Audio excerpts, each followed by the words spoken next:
Bro అంటే bro ఇప్పుడు event కి వెళ్ళేసి వచ్చారు కదా, దానికి వీళ్ళది ఏం తప్పు లేదు కదా. ఈవెంట్కి వెళ్ళి వచ్చారు, గేమ్ చేంజర్ ఈవెంట్ జరిగింది, డిప్యూటీ సీఎం గారు వచ్చారు, రామ్ చరణ్ గారు వచ్చారు. ఇద్దరు వచ్చారంటే అక్కడ సునామీ ఏర్పడుతుందని అందరికి తెలుసు. తెలిసే పవన్ కళ్యాణ్ గారు ముందే భయపడతా ఉన్నాడు. ఒరే బాబు, ఇక్కడ జరిగే సిచ్యువేషన్ మనం చూస్తే అక్కడ రేవతి ఇష్యూ అలా జరిగింది కాబట్టి ఇంత క్రౌడ్ చూస్తుంటే నాకు బాధ్యత పెరిగింది, నాకు భయం వేస్తుంది. దయచేసి మీరు కొద్ది జాగ్రత్తగా ఇంటికి వెళ్తే నేనే మొదట సంతోషించే వ్యక్తిని. జాగ్రత్తగా ఉండండి, భద్రత ఎక్కువ, భద్రత కూడా బాగా పెట్టాం, కానీ మీ భద్రతలో మీరు ఉండాలి అనే ఒక నోట్ కూడా చెప్పారు ఆయన, సభాముఖంగా చెప్పాడు. అప్పుడు కూడా తెలుసుకోకుండా వీళ్ళు ఏం చేశారంటే అక్కడ జరగలేదు కదా, సభలో జరగల, ఇది బయట జరిగింది. వెళ్ళిపోతూ ఉండగా యాక్సిడెంట్ అయిందని చాలా మంది అంటున్నారు. కాబట్టి 40 కిలోమీటర్లు మనం యాక్సిడెంట్గా చూడాలి. ఓకే, తర్వాత ఇంకొకటి ఏంటంటే అక్కడ వెళ్ళిపోతుండగా జరిగింది కాబట్టి ఇది యాక్సిడెంట్ అవుద్ది. అయినప్పటికీ కూడా రామ్ చరణ్ గారికి గేమ్ చేంజర్ ఈవెంట్కి వచ్చి ఇలా జరిగిందని అందరూ పాయింట్అవుట్ చేస్తున్నారు. కాబట్టి వాళ్ళకి న్యాయం చేయడానికి డిప్యూటీ సీఎం ఎప్పుడు కూడా ముందే ఉంటాడు ఖచ్చితంగా, దాంట్లో ఎటువంటి డౌట్ లేదు. మీరు అలాగేమి భయపడవసరంలా, అర్థమైందా? కాకపోతే ప్రాణం అయితే వెనక రాదు, దాని గురించి బాధపడటంలో తప్పు లేదు. అంతేగాని దీన్ని కూడా ఒక రాజకీయ కోణంలో చూసి ప్రతిపక్ష నేతలు బురద జల్లే పని చేయడానికి ముందుంటారు. ఇలాంటి పనులు చేయడానికి ప్రతిపక్ష నేతలు ప్రతి చోట కూడా ముందుండే వ్యక్తులు ఎవరంటే ప్రతిపక్ష నేతలు. వీళ్ళకి కావాల్సింది ఏంటి? అక్కడ మన ప్రభుత్వంలో జరగని పనులన్నీ కూడా ఇలా ప్రభుత్వంలో జరుగుతున్నాయి. వీళ్ళు ఏలెత్తి చూపించడానికి లేకుండా పోయింది. ఏదో ఒకటి మనం ఏదో పాయింట్ దొరకాలి మనకి, అదొక పాయింట్ యాక్సిడెంట్. అసలు ఇది పాయింటే కాదు. ప్రతిపక్ష నేత అనేవాడు అసలు ఏ సమస్యల మీద పోరాడితే ప్రజలకు న్యాయం చేసినట్టు, ఏ సమస్యల మీద ప్రజలకు నిత్యావసర సమస్యల మీద పోరాడాలి, పాయింట్అవుట్ చేయాలి. ఇప్పుడు ఏదన్నా ప్రజలకు ఉపయోగపడే హాస్పిటల్ కట్టారు, దాంట్లో లోపాలను ఎతకాలి, నెతికి చూపించాలి. లేకపోతే ఏదన్నా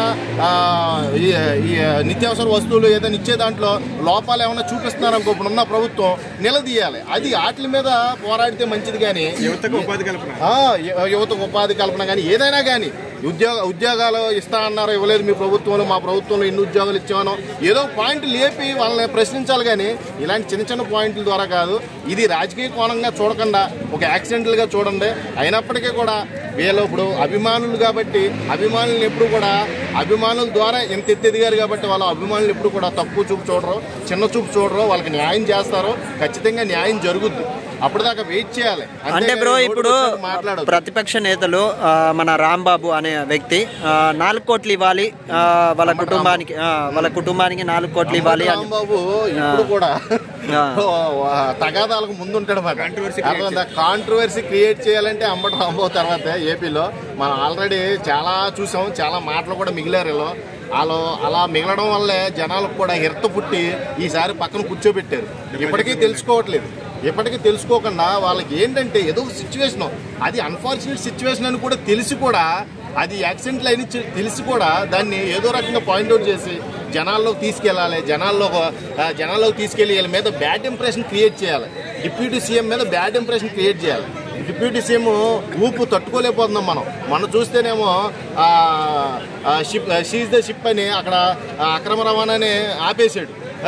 ఇక్కడ చూస్తే మన గిరిజనుల గ్రామాలకు వెళ్ళి తడుచుకుంటూ రోడ్లు వేయించడానికి, పాఠశాలలు కట్టించడానికి, వైద్య శిబిరాలను ఏర్పాటు చేయడానికి ఇవన్నీ కూడా ప్లాన్లు చూస్తుంటే వాళ్ళకి భయం వేస్తుంది. నెక్స్ట్ కూడా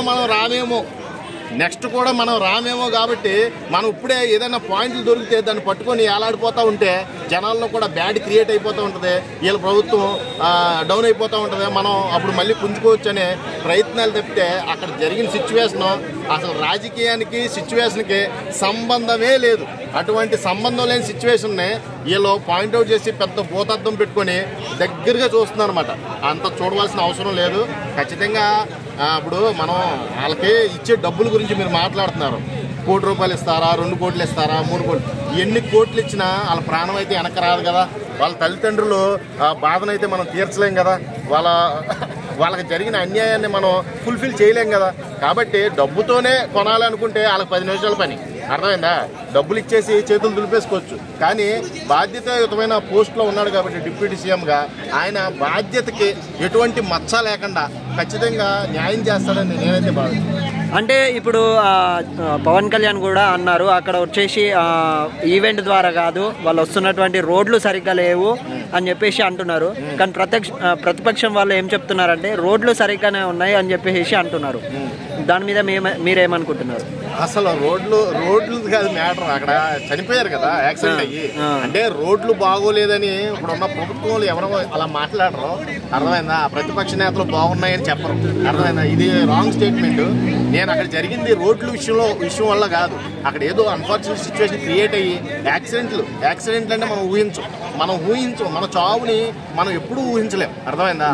మనం ఊహకు అన్నంది ఏదైనా ఉంది అంటే అది ఒక చావే. మనం ఎన్నో కళలు కంటాం, ఎన్నో రంగులు ప్రపంచాన్ని ఊహించేసుకుంటాం, మధ్యలోనే మూసిపోవచ్చు, అర్థమైందా? ఆ ఒక్క విషయమే ఎవరికి తెలియదు, ఇప్పటి వరకు కూడా ఎవరో కనిపెట్టలేదు కూడా. దాన్ని కనిపెడితే ఇవాళ కృష్ణకాంత్ పార్క్ రావడం ఎవడో, ఈ రోజు నా కృష్ణకాంత్ పార్క్లో నువ్వు వెళ్ళిపోతున్నావురా పైకి అంటే ఎవడో కూడా ఇక్కడికి రావడం, అర్థమైందా?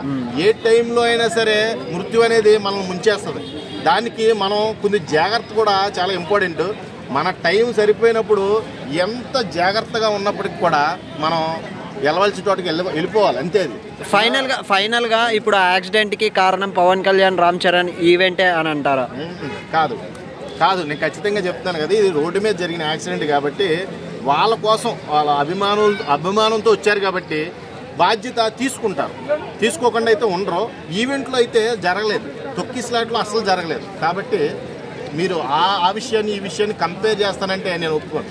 అంటే ఈ ఈవెంట్కి వచ్చి వెళ్ళిపోయిన దానికి సంబంధించింది కాదు, అయినా కూడా వాళ్ళు 5 లక్షలు చొప్పున ఇచ్చారు కదా, అది న్యాయమేనా అంటారా? అసలు సంబంధం లేని చోట కూడా వాళ్ళు రెస్పాండ్ అయ్యి కొంత అమౌంట్ అయితే చదివారు అని తెలిసింది నాకు కూడా. ఇంకా అది ఆ అమౌంట్ గురించే నేను చెప్తున్నాను, మళ్ళీ చెప్తున్నా.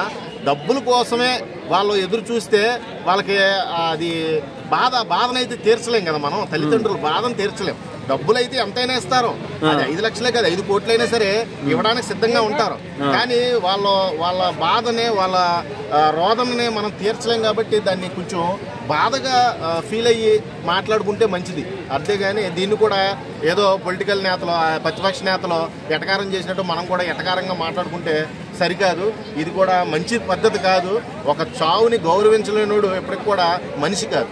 అంటే ఇప్పుడు మాట్లాడుకోవడానికి ఆంధ్రాలో మాట్లాడుకోవడానికి అసలు వార్తలే లేవని చెప్పేసి ఇలాంటి వార్తల మీద పడుతున్నారు. అభివృద్ధి చూస్తుంటే పవన్ కళ్యాణ్ గారు కావాల్సినవన్నీ చేసేస్తున్నాడు, ప్రతి చోటకి వెళ్ళిపోతున్నాడు, వర్షం అని లేకుండా వరదని లేకుండా నడుచుకుంటూ పోతున్నాడు, సమస్యలు తెలుసుకుంటున్నాడు. ఇప్పటి వరకు 20 సంవత్సరాల నుంచి గిరిజన కావాలని ఎవరూ పట్టించుకోలేదు, సరైన రోడ్లు లేవు, అలాంటి వాళ్ళ కోసం నడుచుకుంటూ వెళ్ళిపోయి రోడ్లు వేసేస్తున్నాడు.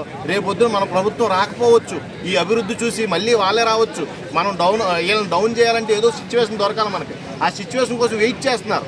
ఆ సిచ్యువేషన్ ఏది దొరికితే దాన్ని హైలైట్ చేసేసి వీళ్ళ వల్ల ఇలా జరిగింది, డిప్యూటీ సీఎం వెళ్ళడం వల్ల ఇలా జరిగింది, డిప్యూటీ సీఎంఏ కారుతో గుద్దేసి చంపేశారని కూడా అంటారు.